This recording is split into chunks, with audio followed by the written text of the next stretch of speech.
Perhaps we are not aware that the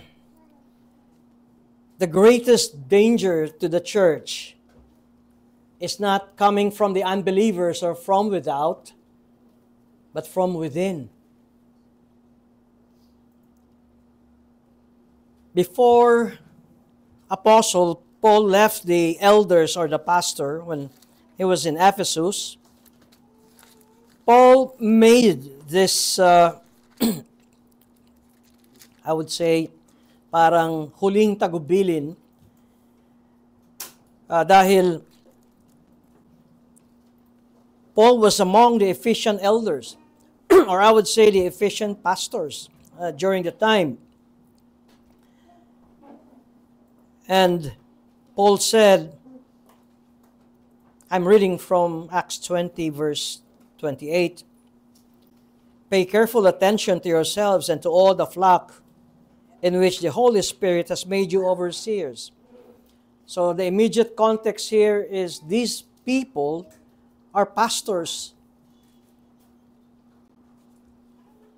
Be careful or pay careful attention to yourselves as pastors and to all the flock in which the Holy Spirit has made you overseers, to care for the church of God, which he obtained with his own blood.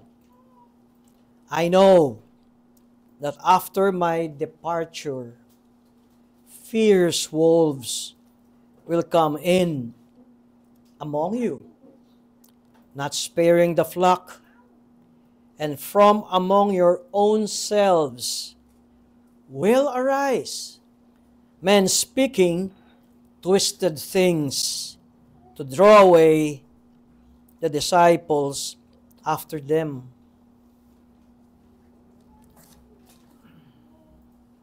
True enough that in church history came a most dramatic demonstration of twisting the doctrine of Christ and the Word of God when during the time, actually this happened in German Protestant church. This was just the last century, in the 19th century, when German theologians and scholars twisted the scripture. Dito pumasok yung narinig yung liberal theology. And dito nagsimula that these scholars and theologians, you can just imagine, German scholars, dito nagsimula ang pagsabog ng Reformation, right? Kay Martin Luther. And they started questioning the authenticity of the scriptures, particularly the miracles that occurred in the Bible. Kaya itong mga theologians na ito, I'm referring to Christian theologians. Gusto nilang burahin lahat ng miracles in the Bible. When I was a young Christian then, talagang I was confused and almost swayed by these liberal theologians, Germans, kasi nandun sa akin yung, if they are German theologians, they must be siding sa theology ni Martin Luther. Well, we owe great support at paggalang kay Martin Luther because siya yung ginamit ng Panginoon sa pagsabog ng Reformation sa buong mundo. And I was surprised that the first thing that when I was reading the book of Exodus, they were contesting na the parting of the Red Sea was not indeed a miracle kasi it was low tide. That's how liberal theologians explained and tried to do away with the power of God at saka ng miracle.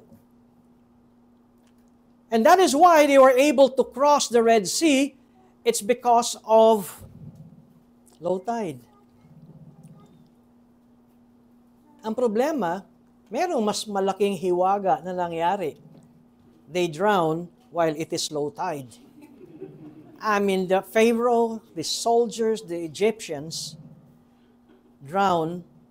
Paano yun? Nagkaroon ng quicksand, nahati ang karagatan. But it was so clear that the Red Sea parted and they crossed over that sea on dry ground. Ito yung panganib na sinasabi ko na sinabi ni Apostle Paul, even among you. Sabi yung sinabi niya, even among you, even from within you, even pastors na nagsimula sa tama will teach twisted truths. Now, in this passage, Paul's argument is ever so powerful at dito natin makikita ng kanyang sinabi not to be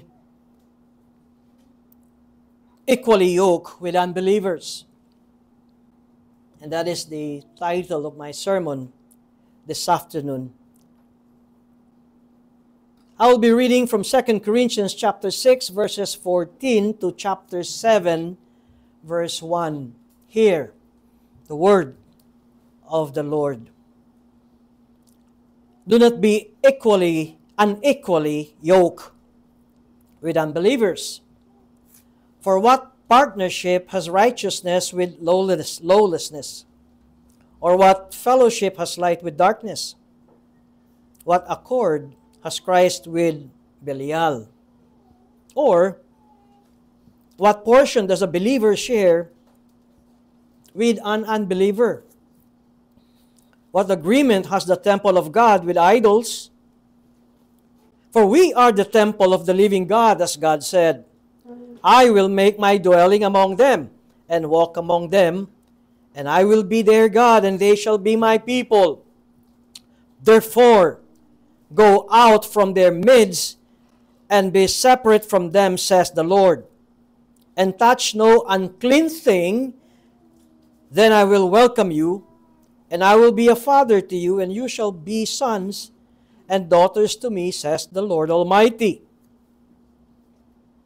Since we have these promises, beloved, let us cleanse ourselves from every defilement of body and spirit, bringing holiness to completion in the fear of God. We know, Lord, that whenever we read the Scriptures, it is you talking to us, speaking to us.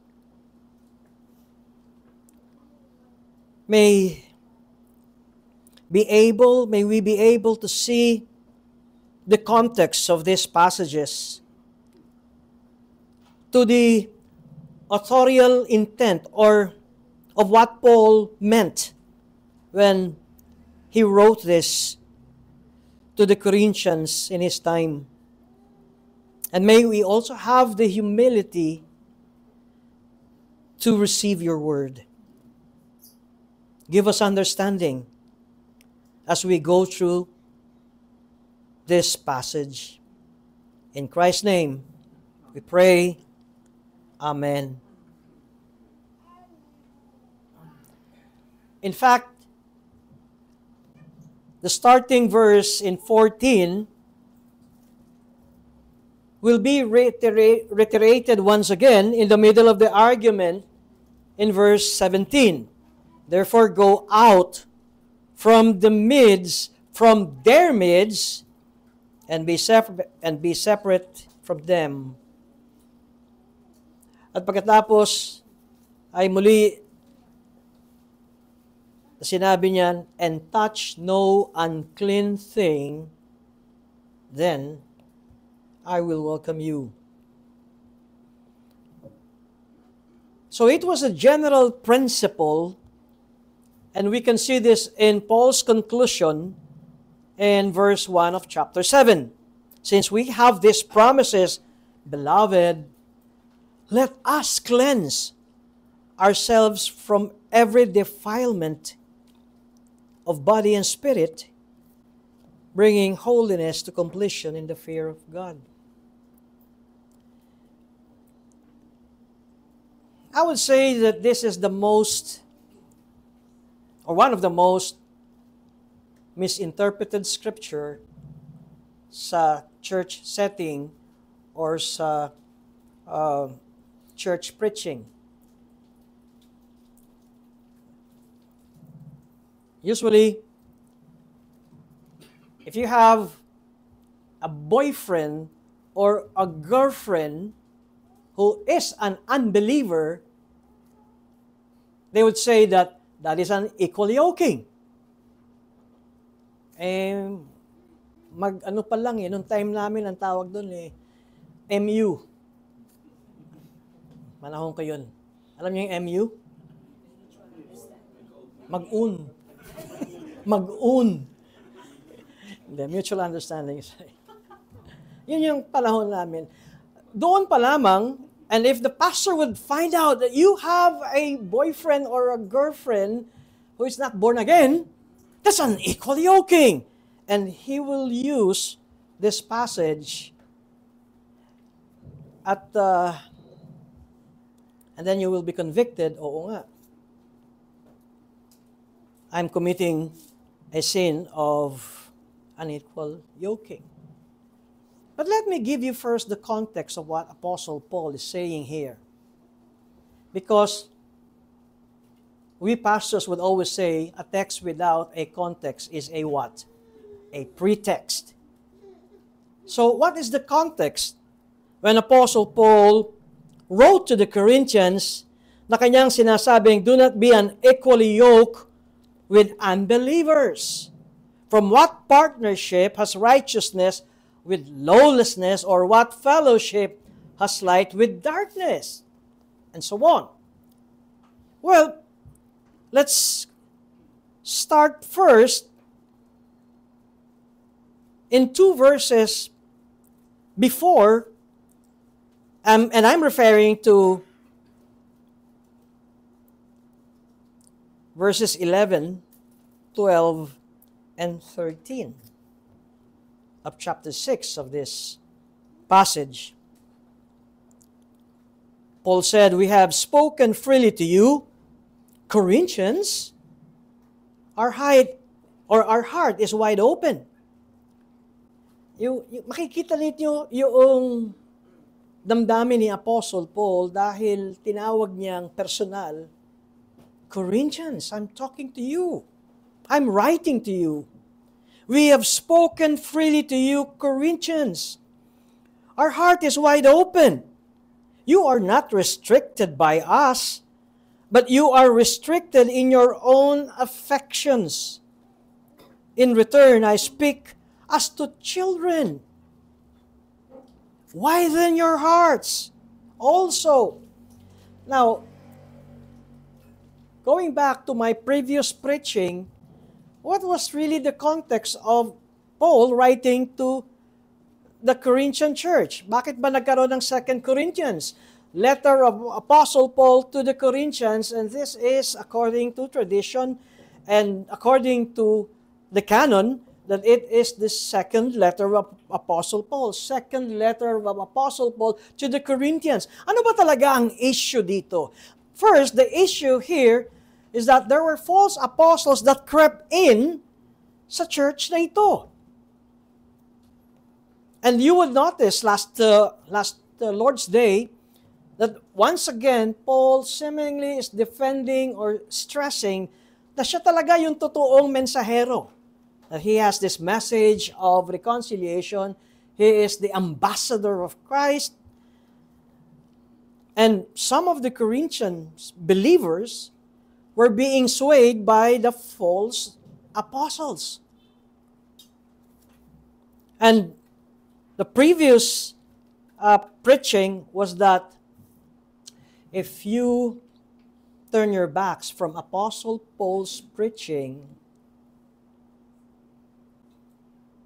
you are turning your back from God. Ito yung totoong apostol ng Panginoon.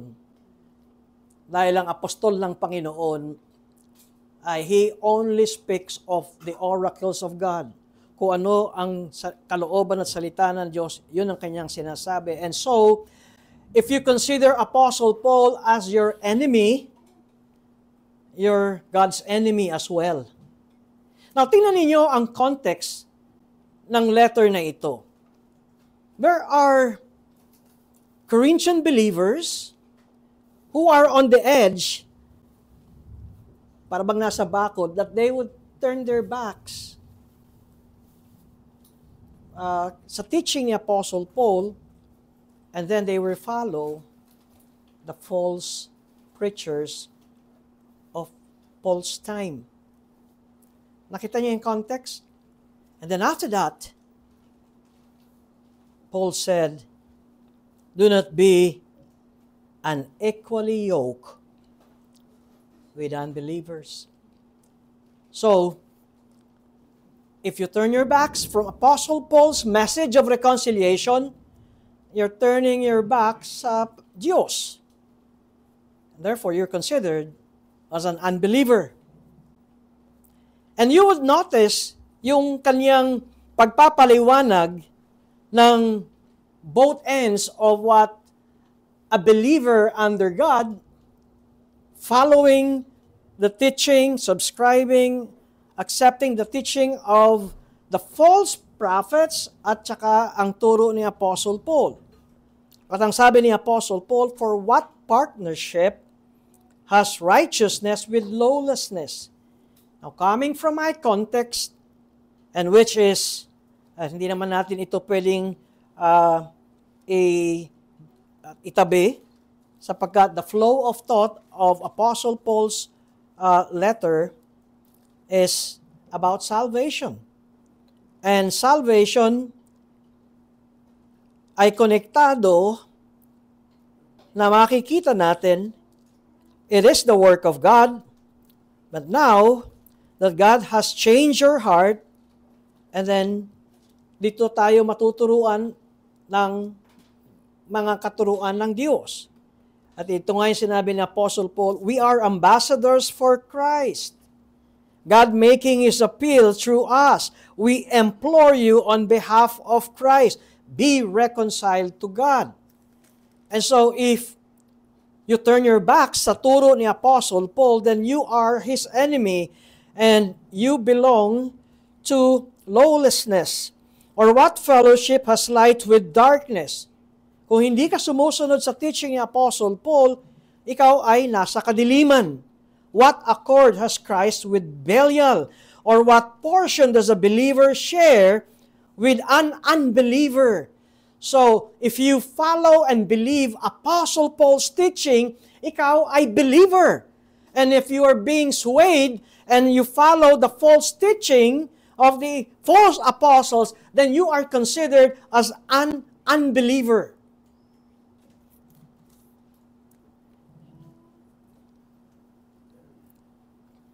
And you would always notice that Paul would use his own Jewish heritage at lagi niyang ginagamit yung Old Testament. Ito sa 2 Corinthians na ito ay punong-puno na passages na ginamit ni Apostle Paul, ang Old Testament passages. Kaya here, Apostle Paul makes some remarkable claims concerning the Christian community. At nung kanyang kapanahunan, Apostle Paul knows na if you are a Jew, the temple was a visible reminder of God's presence with His people. And I'm referring to Israel as the elect son or child of God. And they have the prophets, yun ang sinasabi ni Apostle Paul, the Israel or the Israelites, they have the prophets, kaya narinig nila ang preaching and warnings ng mga prophet. And now, Paul marginalizes the significance of the Jerusalem temple. Kaya, kung mayroong makakarinig na Hudyo na the temple is being marginalized, ang damdamin mo ay kukulo at ikaw ay magagalit. Dahil sa kanila, temple means that God is with them. Because temple was a reminder of God's presence with Israel. And this time, ang sinasabi ni Apostle Paul, we are the temple of the living God.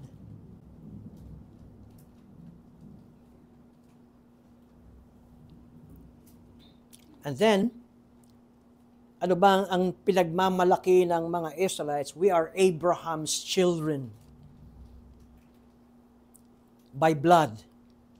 Meron silang karapatan na ang blessing ni Abraham ay blessing din nila dahil related sila by blood, physically kay Abraham, and all down to David. Makikita rin natin that in the Old Testament, ang promise is that David's son will reign and will bless the people of Israel. And then suddenly, Apostle Paul applies the promise concerning the sonship of the Davidic line to all the followers of Jesus. Kaya, even Gentiles ay maaring sabihin that since we have these promises, alam mo, this is mind-blowing sa mga Hudyo nung panahon ni Apostol Pablo nang sinabi niya sa chapter 7 verse 1, we have these promises, beloved. Now remember, ito ay sulat niya sa mga Gentile believers. Ito ay mga Korinto. Since we have these promises, anong promises? The promises of the Old Testament, promises of God to Israel, at pagkatapos ay sinabi ni Paul, we have these promises. And so let us cleanse ourselves from every defilement of body and spirit, bringing holiness to completion in the fear of God.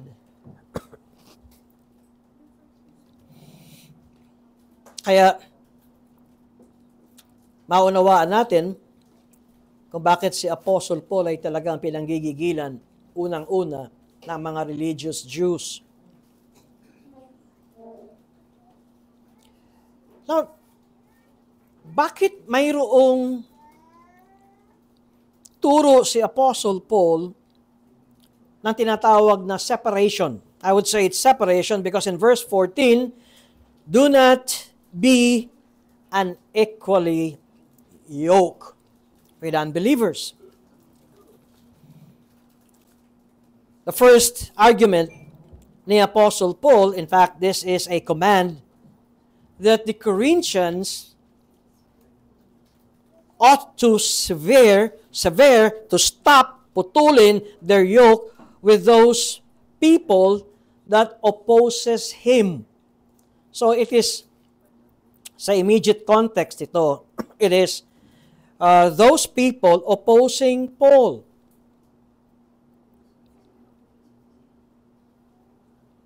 To cut off their relationship with those opposing him or opposing Apostle Paul. At ito ang kanyang binigay na mga dahilan. Why? Unang-una, makikita natin is because they are righteous. Christians are righteous in that they have become the righteousness of God in Christ. That is in chapter 5, verse 21, kung aatras tayo, ito yung pagkasabi ni Apostle Paul sa kanila. When Paul said, He who knew no sin became sin, so that in Him, or in Christ, we become the righteousness of God. Papaano nangyari ito? The sins of the Corinthian believers has been credited to Christ, and in turn, Christ's righteousness was credited to Him. Kaya, yung righteousness natin ay hindi dahil we tried and we did our best to obey God's law, and because we were able to live and obey God's word and God's law, sa mata ng Diyos tayo ay naging matuwid. Mali.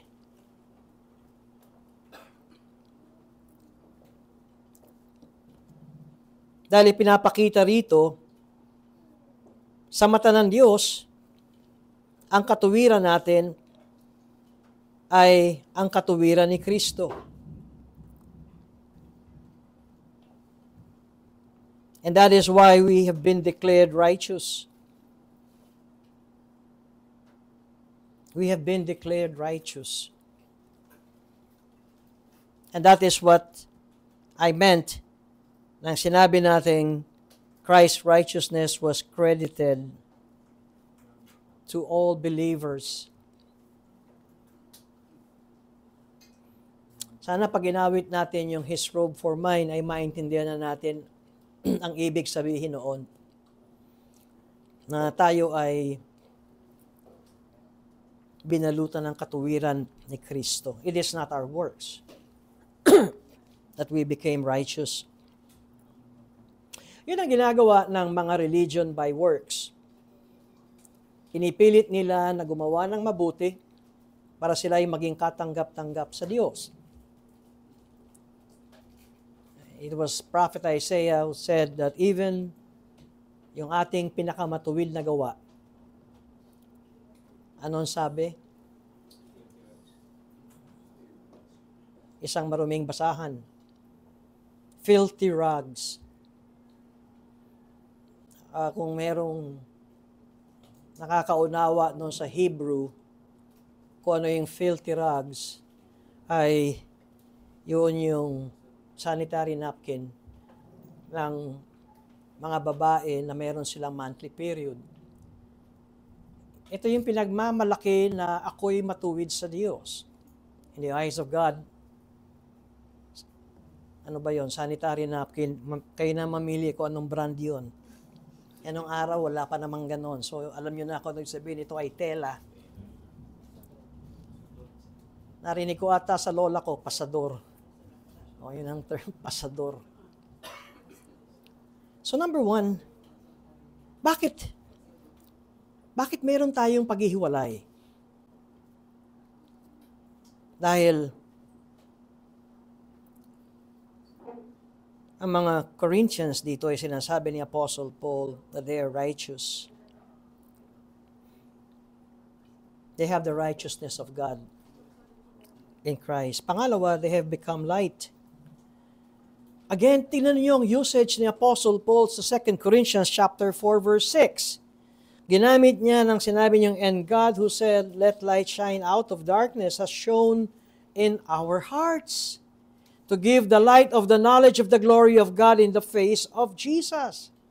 Meaning, they have the light of Christ. Kaya, nung pagbabasahin nyo ang Revelations chapter 22, napansin ba ninyo, hindi na natin kailangan ng araw. Minsan, bakit di natin kailangan ng araw? Ang araw nagbibigay ng liwanag. Well, perhaps this is the explanation because bawat mananampalataya, bawat believer ay mayroong liwanag ng Diyos. all of this ay galing sa mga previous verses and chapter kung bakit sinasabi ni Apostle Paul na hindi kayo dapat nakikipamatok sa mga hindi natin kauri. It's because if anyone is in Christ, he's a new creature. Meaning, you are in Christ. Pag-aari kayo ni Kristo. The Holy Spirit dwells in you. Kaya nga, you are indwelt by the Holy Spirit. Kumbaga, you are Christ. And so, therefore, you are a new creation. At kayo ay mga mananampalataya. Napansin ba ninyo yung the way Apostle Paul present this? Or what portion does a believer share with an unbeliever? Pag tinignan natin, sino ba ang mga mananampalataya? Who are the believers in the Scripture? From the Old Testament to the New. Go to Hebrews chapter 11 at makita niyo yung Hall of Faith. These are the believers ng pagsasama natin from old to new. Abel, Enoch, Noah, Abram, Isaac, Jacob na mandaraya. Di ba? Si Jacob ay, anong tawag doon? Hustler. Magaling. This morning, our scripture reading, kitang-kita pa rin natin yung pagiging, nung araw, narinig ko yung mga bata, maduga ka eh. Magulang ka, ibig sabihin yung term na yun eh. Makikita nyo yung gulang ni Jacob. Pauunahin niya yung iba at doon siya sa hulihan. Kasi ang tingin niya, baka ubusin ni Esau yung kanyang lahi. Mauna muna sila para pagdating kay Jacob, pagod na siya. Kayang-kaya ko na yun. Pero when he wrestled with that man, at nung, well, if you don't know the context of it, para bang napakalakas ni Jacob, and then nung sinabi nung tao, let me go, I will not let you go until you bless me. Alam niyo ginawa ng tao? Tinapik lang yung hip niya. Tapik lang, kanti lang. And magmula nun, ika na si Jacob. And then Jacob said, I've seen the face of God. After that, Jacob was a changed man. Una, siguro. Paano ka pa makakatakbo? Pipilay-pilay ka na. But because he had an encounter with God. Sino pa yung mga nakita natin sa Hall of Faith? Joseph, Moses, Gideon? Si Gideon? Here's another surprising character. Barak? Ito pa isa. Samson? Na babaero. Di ba yung babae niya si Delilah? Jephthah? Who made a vow na hindi pinag-isipan? Oh, David, Samuel, and the prophets. Now, these are not perfect people. But one thing that you would notice dito sa mga taong ito, na sila'y nahulog sa kasalanan, and yet they are ready and always ready to confess their sins before God. And they rest on the promises of God. That is what faith is. I trust your word. Napakasama kong tao. And yet, para bang pagka pinakikinggan ka ng unbeliever, yun lang? Because you read it in the scripture? Yun lang? And that would suffice it? Ang di nila nakikita is the attitude of one's heart I rest on your promises. Wala akong ginawa. I cannot brag or maging boastful ako na I am a committed Christian. I am always present. Every Lord's Day, ilang weeks ba yun? 52 weeks. Whenever there's a Lord's Supper, Lord's table, I'm there. Merong membership meeting, I'm there. Ano pa ba? Pag nakiusap ang officers, I'm there, ready sa kanilang. So, I'm righteous.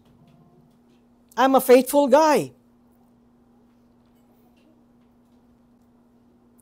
In fact, the designation of believers are those who follow God and who rested and trust in God. And lastly, yung sinabi ni Apostle Paul, what agreement has the temple of God with idols? Tapos sinabi niya, for we are the temple of the living God. Well, the Jews know that God dwells in the temples, or in the Old Testament, sa wilderness, God dwelt in the tabernacle. At nung na-establish yung temple sa Jerusalem,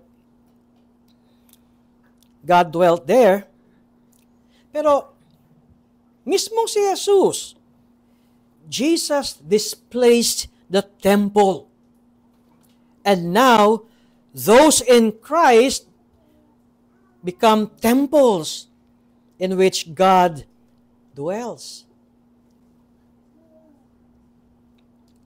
When I was a new Reformed believer, I could not connect bakit tinatrangkahan ng mga Reformers ang kanilang kapilya, ang kanilang temple during the Lord's Day, or not the Lord's Day, during an ordinary day. Sabi ko, what? Nakatrangka daw. If you would compare sa Catholic temple or Catholic church, diba? Bukas, 24/7 pa nga yung iba eh. Bakit tinatrangkahan?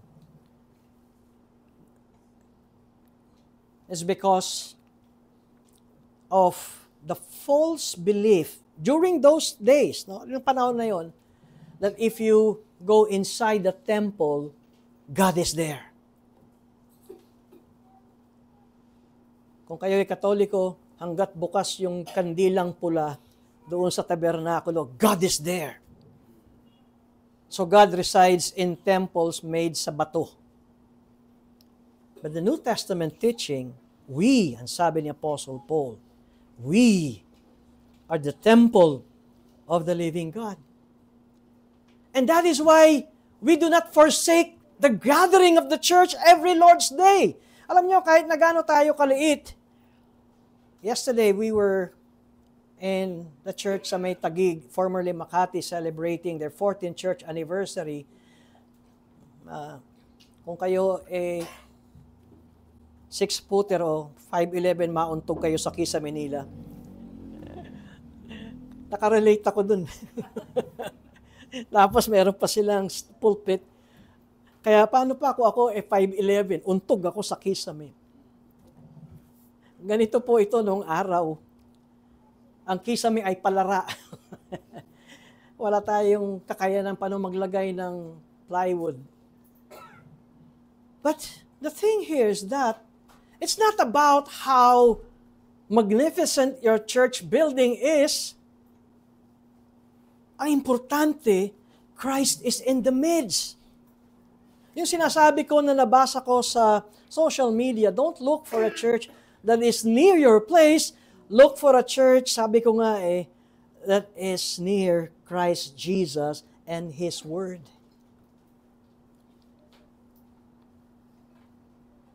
We are the temple of God. So now the church, the individual members, and its life together is the place of God's presence in the world.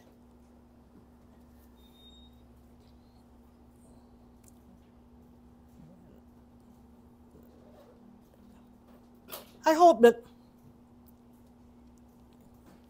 you would not use any alibis to miss the Lord's Day. Dahil kasama natin ang Diyos sa tuwing tayo ay nagpupulong at nagtitipon. And look at this 5 truths na sinabi ni Apostle Paul. Righteousness, light, Christ, believer, temple. And if you are a believer, you're under the new covenant. And Paul was comparing it sa old covenant. And now, under the new covenant, this is really astonishing. And that is why, yung question, rhetorical question ni Apostle Paul nung sinabi niyang, do not be unequally yoked with unbelievers. For what partnership has righteousness with lawlessness? Or what fellowship has light with darkness? What accord has Christ with Belial? Or what portion does a believer share with an unbeliever? What agreement has the temple of God with idols? For we are the temple of the living God. Anong sinabi ng Diyos? I will make my dwelling among them and walk among them, and I will be their God, and they shall be my people. At ito ay masasabi nating mutually exclusive sa mga believers. And that is why yung sinasabi ni Apostle Paul that we must never allow ourselves to be yoked and co-opted by false leaders who oppose the gospel within the church. And who are this? These are the leaders or the preachers or the church who would accommodate culture. Kapag ka narinig nyo na iba yung kultura noon sa scripture at iba na ngayon, I would advise you to look for the door na nagsasabing exit. They would accommodate culture, they would misuse, and even out of context, Bible explanation, and even abuse divine worship.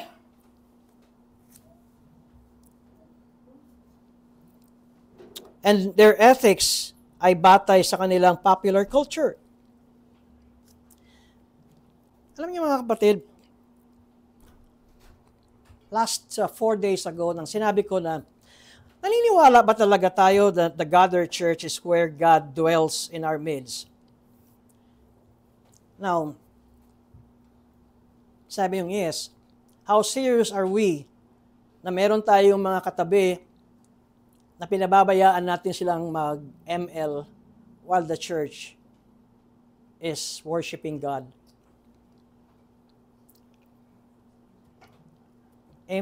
Pastor, kasi pagka hindi ko pinayagan, maiinip eh. Ibahay nyo na lang. Diba? Sa bahay nyo na lang sila iwanan. It's because we are not teaching them to honor God. Pwede natin sabihin sa mga bata, konting tiis lang. Diba? Konting tiis lang. We want to honor God.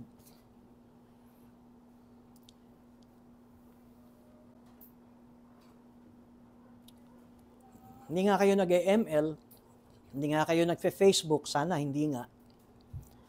While ongoing ang worship, it is also a way of abusing the presence of God in our midst.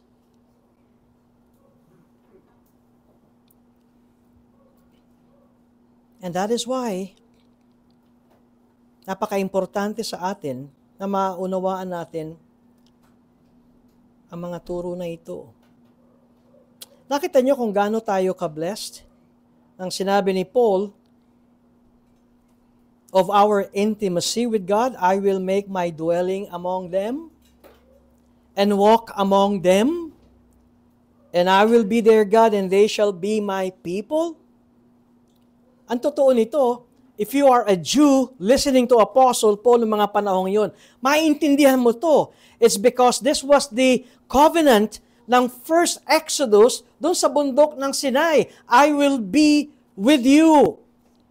At binalik at nagkaroon uli ng rehearsal sa Ezekiel chapter 37 nang sinabi ni Prophet Ezekiel of the new covenant. Matatandaan niyo yung kay Jeremiah and kay Ezekiel, I will be their God and they shall be my people. That is under the new covenant. Kaya nga ang sinasabi ni Apostle Paul, you believers, you believing Christians, you Corinthian believers are direct beneficiaries of intimacy with God.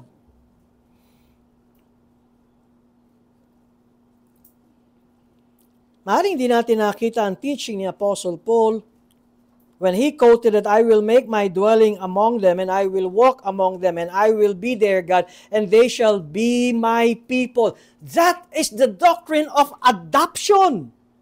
Kinupkup tayo ng Diyos. Anak ko kayo. That God's people are adopted children of God. Of course, sabi nga ng theologian, the already and the not yet. We are adopted as God's children by virtue of virtue of the Holy Spirit. At makikita natin na the true Son of God is the Messiah who obeyed the Father wholeheartedly. At dahil tayo ay mga adopted children, our allegiance ay dapat sa ating Diyos, sa ating Ama. At maliwanag na sinasabi ni Apostle Paul, you Corinthians, kanina yun din yung ginamit niyang word na Corinthians, that you are not restricted by us, but you are restricted in your affections, and in return I speak as children. Widen your hearts also. And so as God's children, they must separate from those ostensibly yoked to them within the covenant who actually do not belong and are making it unclean.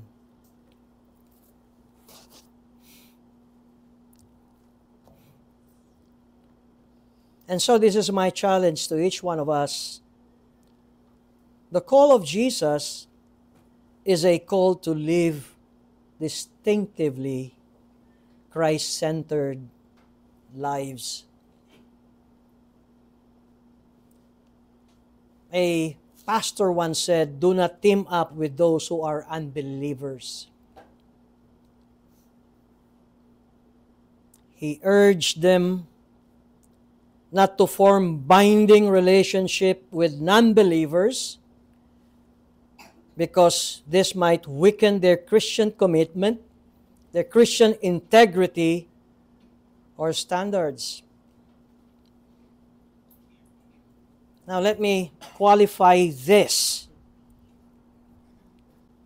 Remember, in his first letter to the Corinthians, I'm referring to 1 Corinthians chapter 5, verses 9 to 10.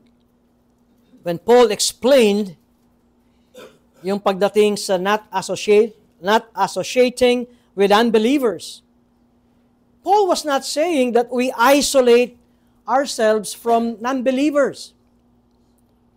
Hindi yun na sinasabi ni Apostle Paul. In the context of the church, ang point ni Paul ay we judge those within the church na sinasabi nilang sila ay believers and yet their lives are otherwise.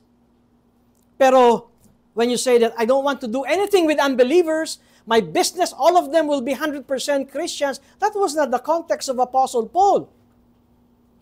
Kuminsan, mas meron pa nga matinong empleyadong hindi Kristiyano kaysa sa professing Christian na empleyado. Now, if you have a business like that, try to observe. Siguro ang tatay no, sundalo. Kaya talagang sila ay talagang on the dot. When you say 8, it is not 8:30 or not 7:30, but 8. Ba't ka ganyan? Tatay ko, sundalo. O tumira ka sa Switzerland na matagal.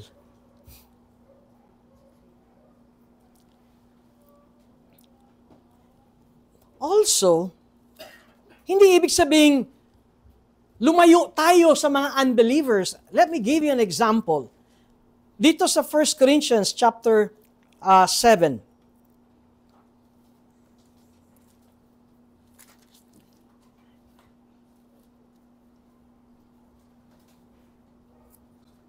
Meron tayong makikita of Paul's instruction sa believing sa mag-asawa na ang isa ay mananampalataya at yung kanyang asawa ay di mananampalataya. 1 Corinthians chapter 7.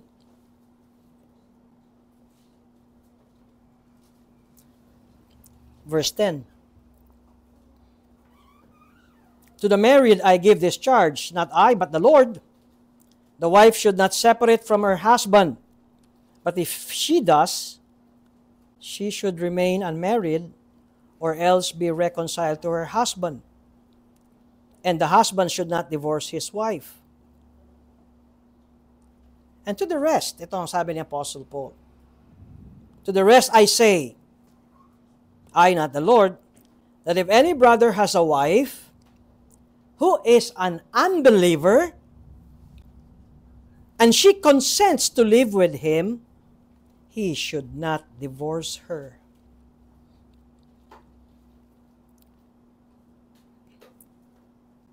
If any woman has a husband who is an unbeliever, and he consents to live with her, she, the believer, should not divorce him. Katunayan, ang purpose noon ay there is always this opportunity for the unbelieving spouse na maebanghelyo siya. Kaya, let's go back to the context of what it means to be an equal yoking. So what does it mean to avoid para bang teaming it up? Well, the picture here of an equal yoking is of two animals. Di ba? Yung yoke ay pamatok yun. So yan ay nasa larawan ng hayop. At ang pamatok sa atin ay ginagamit sa kalabaw. At ang kalabaw ay ginagamit sa pagbubungkal. Tama ba? Itong ginagamit ng mga magsasaka. And so, the yoke ay for a pair of animals, beast of burden perhaps, nagbubungkal sila. At dito ipinakikita ay hindi mo pwedeng pagsamahin ang isang kalabaw at ang isang ano ba? Alin? Kabayo. Kasi mas pasensyoso si kalabaw si kabayo. Or, alam nyo ang yoke, pag ginagawa ito, lapat na lapat ito sa parehong magkauri ng hayop. So the picture is of teaming up two animals. Kung ox din yan. Kung kalabaw din yan. Kung mule din yan. Hindi pwedeng ox and horse, kailangan dalawang kabayo o kaya dalawang kalabaw. Dahil, kapag magkaiba ang hayop, ang isa'y paganon, ang isa'y paganito. And their work will be useless. Maglalabanan lang sila.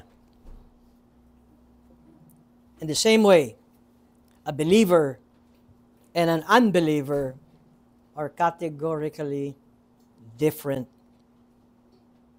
So if you are yoking with unbelievers, you would know the end result Alam niyo ko, no? Disaster.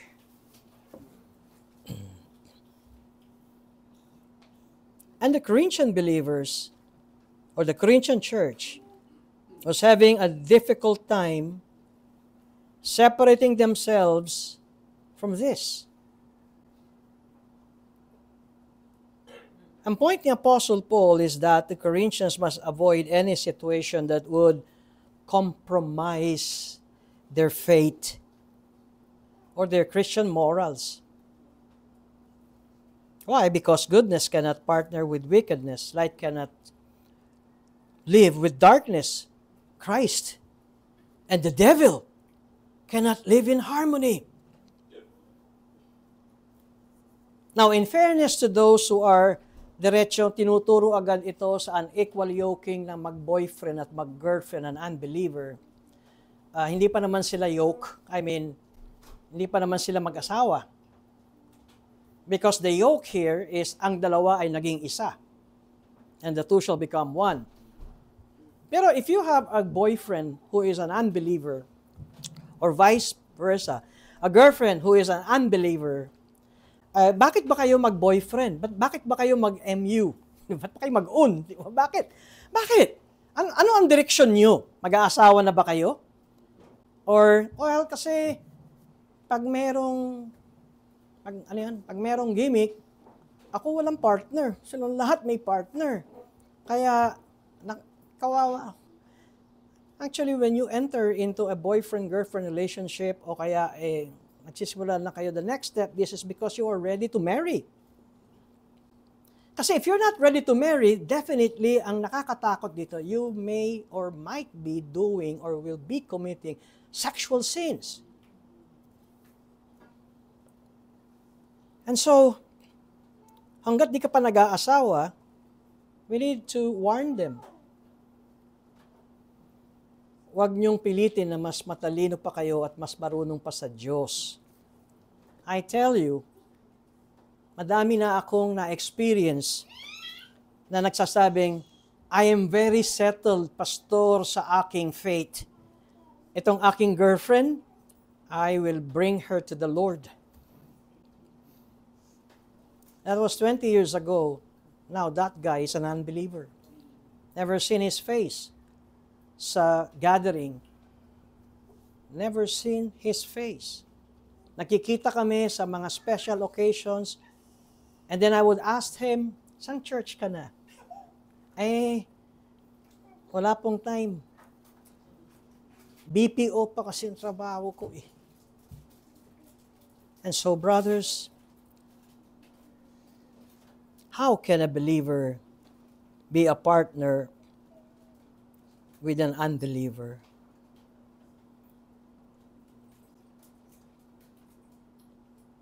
And marriage certainly comes under this teaching. As Christians, lagi kong ginagamit itong illustration na to when I was still a charismatic pastor. Kukuha ko ng isang glass with water at meron akong isang soft drinks, and you would see how crystal clear is the water. At paglagay ko ng kahit kaunting Coke or soft drinks with dark color, ay makita mo that color suddenly changes. Now, as believers, ito tayo. That we affect people around us. Ito dapat tayo. We are light. At napansin ba ninyo, pag binuksan nyo ang switch ng ilaw, darkness runs away. Nadidispel ang darkness. And so ito tayo mga Kristiyano, when we are in a certain place or situation, tayo ba ang nakaka-apekto sa kanila? My point here is that we Christians can change the chemistry of an office, of a school, neighborhood, when we live obediently and distinctively. At si Kristo ang ating Panginoon. Let's pray. We thank you, Father, for the message that we heard this afternoon. May this be a warning for us if we are in a relationship with an unbeliever. And may we trust your word that the Spirit will help us in our passion, in our control in matters of sexual intimacy. We pray that this preaching will be a strong reminder that as believers, we are not to equally yoke, especially if I am of the steps or decision to marry, that I would not go into a relationship to an opposite sex who is an unbeliever. This is our prayer in Christ's name. Amen.